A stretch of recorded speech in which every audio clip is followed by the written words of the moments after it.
one thing that's important when doing open grade, 57 stone, whatever you want to call it, you need to make sure that you're still, you have a place for when you get to the bottom of a project, that the water has a place to go. So you either need to dig a trench and have a place for that to go, or you need to use dense grade base and have it so that the water will hit that and then go out of the bottom. So there's no perfect solution to where you can just use open grade and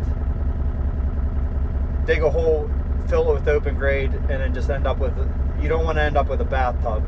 So you still need dense grade on the job site. I don't understand how a lot of people are saying you don't need to do that, but if you're not putting in piping and allowing that water to go somewhere, you're going to end up with a hydrostatic nightmare, and you're going to end up with your projects moving all over the place. It is not a good idea. So we strongly recommend that you have some place for your water to go, and you really have to take that into consideration with the start of the project. So even when you're doing open grade, you still need some dense grade for the water to hit it and to move out.